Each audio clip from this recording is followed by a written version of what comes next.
மாநகரில் வடக்கு சட்டமன்ற தொகுதியில் பாரத பிரதமர் நரேந்திர மோடி அவருடைய பெயரிலே மோடி முகாம் என்கின்ற மக்கள் நல திட்டங்களை வழங்குவதற்கு இன்றைக்கு இதெல்லாம் ஏற்பாடு செய்திருக்கிற நமது அகில இந்திய மகளிர் அணி தலைவி, தெற்கு சட்டமன்ற உறுப்பினர் மதிப்புக்குரிய வானதி சீனிவாசன் அவர்கள் ஏற்பாட்டின் பேரில் இன்றைக்கு இந்த நலத்திட்டங்களை வழங்கி கொண்டிருக்கிறோம். அதற்கு முன்பாக நமது மாநகர் மாவட்ட தலைவர் ரமேஷ் அவர்கள் ஏற்பாட்டின் பேரில் இன்று உண்ணாவிரதம் இருக்கக்கூடிய சத்துணவு அமைப்பாளர், அங்கன்வாடி அமைப்பாளருடைய நிகழ்ச்சியில் கலந்து கொண்டுவிட்டு இறுதியாக இந்த நிகழ்வில் கலந்து கொண்டிருக்கிறோம். சுயம் அறக்கட்டளையின் பெயரில் திருமதி வானதி சீனிவாசன் அவர்கள் மக்கள் நலனுக்காக இதை ஏற்பாடு செய்திருக்கிறார்கள். அதில் குறிப்பாக இன்றைக்கி அதில் வழக்கமாக எல்லா நிகழ்ச்சிகளையும் எல்லாரும் செய்வதுண்டு. ஆனால் தகப்பனை இழந்த குடும்பத்திற்கு, அதிலும் குடிபோதையால் தகப்பனை இழந்த குடும்பத்திற்கு, குழந்தைகளுக்கு ஆண்டு ஒன்றிற்கு 10,000 ரூபாய் 100 குடும்பத்திற்கு கொடுக்கிறார்கள். தன்னுடைய சொந்த செலவில் 15 லட்சம் ரூபாய் கொடுக்கிறார்கள். பிறகு தையல் எந்திரங்கள், ஆயுஷ்மான் பரத்திட்டங்கள், ஆயுள் காப்பீட்டு திட்டங்கள் போன்ற திட்டங்களை தொடர்ந்து அவர்கள் செய்து வருகிறார்கள். இந்த நிகழ்வில் நமது முன்னாள் சட்டமன்ற உறுப்பினர் சேலஞ்சர் துரை, தம்பி ரமேஷ், புறம பேராசிரியர் கனக சபாபதி ஜி.கே. செல்வகுமார், ராயப்பன், பார்த்திபன் மற்றும் கிருஷ்ணசாமி, அண்ணா திராவிட முன்னேற்ற கழகத்தினுடைய பொறுப்பாளர்கள், எங்களுடைய பகுதி தலைவி பாலாம்பிகா உள்ளிட்ட அனைவரும் இந்த நிகழ்விலே கலந்து கொண்டிருக்கிறார்கள். சிறப்பான முறையில் ஏற்பாடு செய்திருக்கிறார்கள். அவர்கள் அனைவருக்கும் எனது மனமார்ந்த பாராட்டுகளையும் வாழ்த்துக்களையும் நான் இந்த நேரத்திலே தெரிவித்துக் கொள்கிறேன்.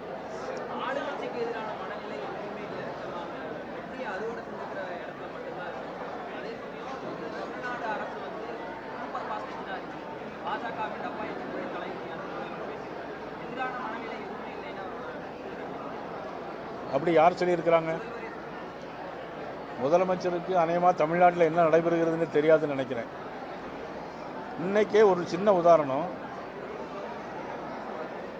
தமிழ்நாடு முழுவதும் இருக்கக்கூடிய சத்துணவு ஊழியர்கள், அங்கன்வாடி பணியாளர்கள் இன்றைக்கே 313 தேர்தல் அறிக்கையின் 313 சொல்லப்பட்டது அவங்களுடைய காலமுறை ஊதியம், அவங்களுடைய பணிக்கொடை, அங்கே யாரால் இறந்து விட்டால் உடனடியாக 25,000 ரூபாய் கொடுப்பது போன்ற பல்வேறு தேர்தல் அறிக்கைகளை முதலமைச்சர் செய்திருந்தார்.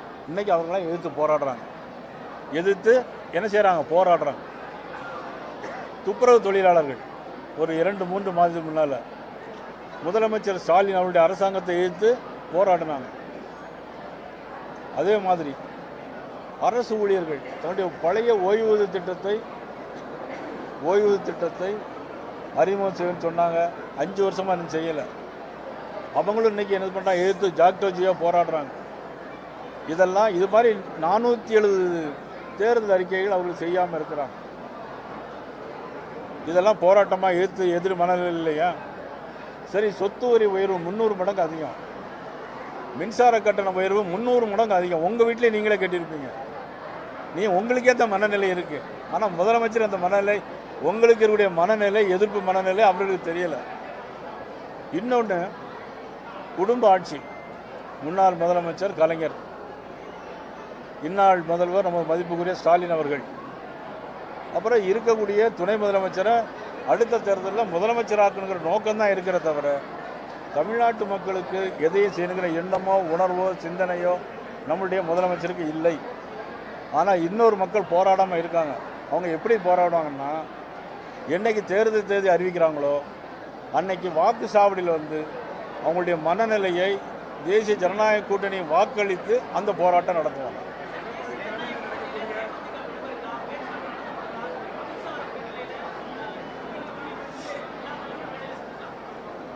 கொஞ்சம் பொறுத்திருந்து பாருங்கள். இன்னும் எங்களுடைய கூட்டணியில் நிறைய பேர் வந்து சேருங்க.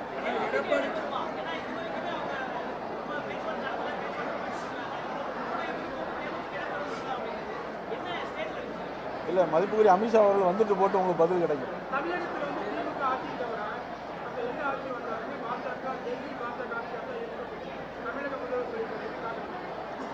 தமிழகத்தில் இந்தியா முழுக்க இன்னைக்கு எல்லா மாநிலங்களையும் பாரதிய ஜனதா ஆட்சி தானே இருக்கு. எல்லா மாநிலங்களையும் பாரதிய ஜனதா கட்சி ஆட்சி தான் இருக்கு. அதில் உங்களுக்கு எதுவும் சந்தேகம் இருக்கா? எடப்பாடி தலைமையில் இருக்கக்கூடிய எதுவாக இருந்தாலும் டெல்லியில் போய் பியூஷ் கோயலை மீட் பண்ணி தான் பார்த்துட்டு வர்றாங்க. அந்த கூட்டணிங்கிறதே நரேந்திர மோடி இங்கே இருக்க ஒரு சூழ்நிலை எப்படி எடப்பாடி பழனிசாமி தலைமையில் ஒரு கூட்டணிக்கு நல்லாட்சி கொடுக்க முடியும் அப்படின்னு ஆதரவுனா கடந்த வாரம் இங்கே கருத்து கூட்டத்தில். நல்ல கேள்வி, அருமையான கேள்வி. முதலமைச்சர் அண்ணன் யூபிஎஸ் முதலமைச்சராக இருக்கும்போது பியூஷ் கோயல் தமிழ்நாட்டுக்கு இன்சார்ஜ் கிடையாது. 11 மருத்துவக் கல்லூரி கொண்டு வந்தாங்க. எத்தனை திருப்பி சொல்லுங்க? 11 மருத்துவக் கல்லூரி கொண்டு வந்தாங்க. பியூஷ் கோயல்கிட்ட கேட்டுட்டு அவர் கொண்டு வரல. வந்தே பாரத் ரயில்கள் கொண்டு வந்தாங்க. பியூஷ் கோயல்கிட்ட கேட்டுட்டு கொண்டு வரல. 5 வருஷம் முதலமைச்சராக இருந்தாங்க. பியூஷ் கோயல்கிட்ட கேட்டுட்டு முதலமைச்சராக இல்லை. ஏன் இந்த மாதிரி பத்திரிகையில் கேள்வி கேட்குறீங்க அப்படிங்கிறது எனக்கும் புரியலை. ஒரு அருமையான ஆட்சியை தந்தார். அதனால தான் தொடர்ந்து அவர் வரணுன்ட்டு பாரதிய ஜனதா கட்சி விரும்புகிறது.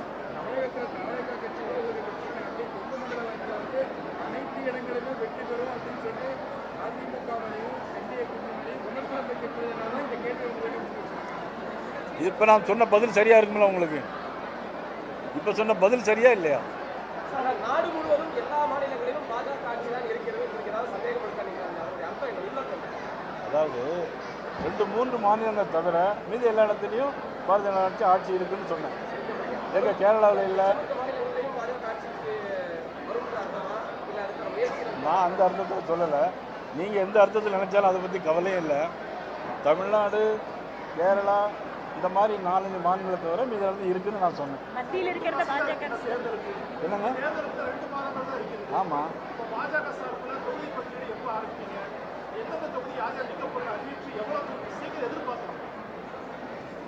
இன்னும் 2 மாதம் இருக்குது. இன்னும் 1 மாதத்தில் எல்லாம் பேச்சுவார்த்தையில் ஆரம்பிச்சிடும். இன்னும் 1 மாதத்தில் ஆரம்பிச்சிடும்.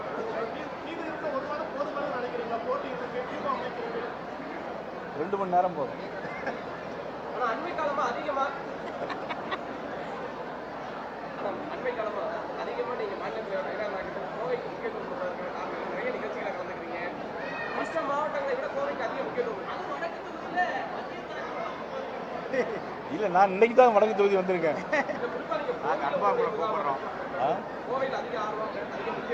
கோவில் அடிக்கிறீங்களான்னு கேட்குறீங்களா?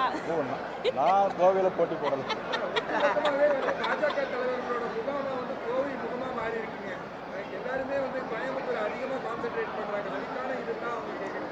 நேற்று காலையில் நான் திருநெல்வேலியில் இருந்தேன். என்னுடைய தொகுதியிலலாம் பார்த்துட்டு வந்தேன்.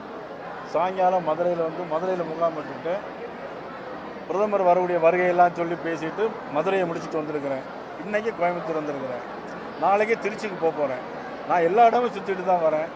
உங்களுடைய கேள்வியில் தான் கோவையிலே இருக்குது. யாருங்க?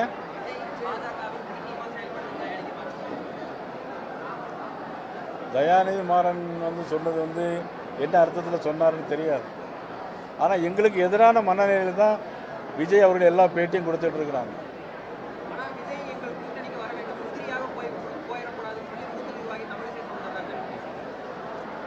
அது முன்னால் என்னன்னா, மதிப்புக்குரிய தமிழிசை சொன்ன கருத்து சரியான கருத்து.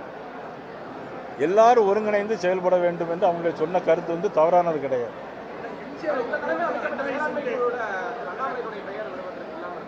எதுலங்க? மேலாண்மை. அதாவது மாநில தலைவரும் முன்னாள் மாநில தலைவரும் அதில் ஏற்கனவே இருப்பாங்க. அவர்களுக்கு இன்னைக்கு தமிழ்நாடு முழுவதும் 24,000 இடங்களில் தெருமுனை கூட்டங்கள் நடத்துறதுக்கு அவருக்கு பொறுப்பு இருக்குது. நேற்று மாலையில் 7:50 வீடியோ கான்ஃபரன்ஸில் 24,000 சக்தி கேந்திர பொறுப்பாளர்கள்ட்ட அவர் பேசி அந்த கூட்டத்தை நடத்துவதற்கான பொறுப்பு அவருடைய இருக்குது.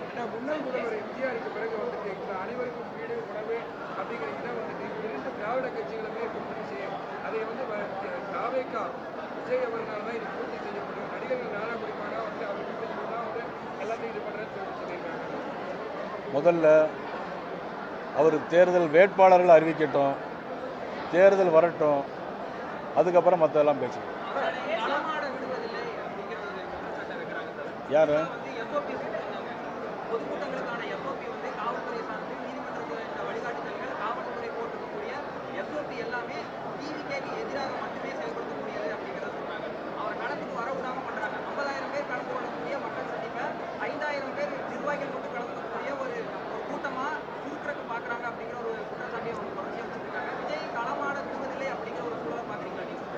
நீதிமன்றங்கள் வழிகாட்டுதலின்படி இந்த அரசு நடக்கும்.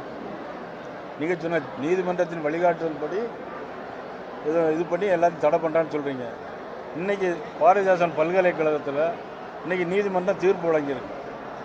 யாரெல்லாம் நிலம் கொடுத்தார்களோ பாரதியார் பல்கலைக்கழகத்தில் இன்றைக்கி நீதிமன்றம் தீர்ப்பு வழங்கி அந்த அரசாங்கம் செய்ய போதா? செய்யாது. திருப்பரங்குன்றத்தில் தீபம் ஏற்றணும் நீதிமன்ற தீர்ப்பை திமுக இன்றைக்கி வழிகாட்டுதல் நடந்திருக்கிறா? இல்லை. ஆனால் இதை மட்டுக்கும் அதை கடைப்பிடிக்கிறாங்கன்னா எதிர்க்கட்சிகளுடைய குரல் வழியை திமுக மதிப்புக்குரிய ஸ்டாலினுடைய அரசு குரல் வழியை நெருக்கிதுங்கிறது சொல்லுங்கள்.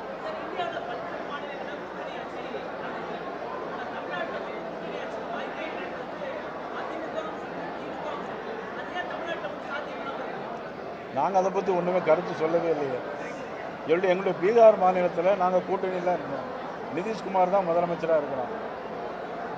பாரதிய ஜனதா கட்சியை பொறுத்தவரை எங்களுக்கு இந்த ஆட்சி வேணும் அந்த ஆட்சி வேணுங்கிற கருத்து. திமுக இருக்கக்கூடாது, ஒரே தீம், அவ்வளோதான்.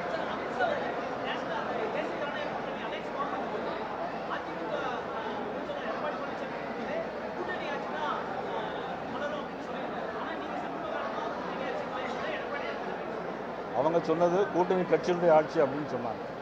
உங்களுக்கும் அண்ணாமலைக்கும் இடையிலான ஒரு படிப்பு தொடர்ந்து சமூக வலைதளங்கள்ல ஒரு தகவல் வந்துருக்கு.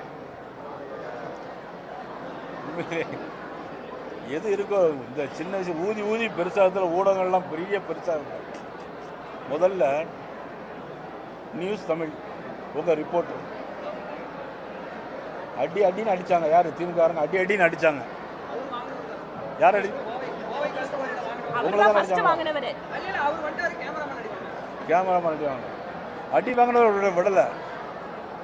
இல்லை நியூஸ் தமிழ் அடி வாங்கினதை விடலை.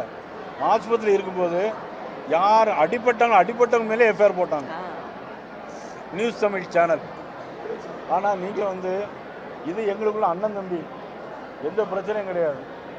நீங்கள் எங்களை பெருசாக்குற மாதிரி நினச்சிட்டு இருக்கிறீங்க. ஒன்றும் நடக்காது. முதல்ல ஊடகங்களை அடிக்கிறவங்கள, இந்த கட்ட பஞ்சாயத்து பேசுகிறவங்கள இதெல்லாம் கண்டித்து ஊடகங்கள் ஒரு பெரிய இமேஜை கிரியேட் பண்ணுங்கள். நாட்டுக்கு நல்லது செய்ய வேண்டிய பொறுப்பு 4வது அதிகாரம் ஊடகங்களுக்கு மட்டும்தான் இருக்குது. Prime minister of India, prime minister of president of India, prime minister of India, பிறகு வைஸ் பிரசிடென்ட் ஆஃப் இந்தியா, அடுத்தது நீங்கள் தான். ஊடகங்கள் தான் மிகச்சிறந்த அதிகாரம். இந்த அதிகாரத்தை பயன்படுத்தி நல்லாட்சி மலர்வதற்கு கோவை ஊடக நண்பர்கள் முயற்சிக்க வேண்டும் என்று அன்போடு கேட்டுக்கொள்கிறேன். நன்றி, வணக்கம்.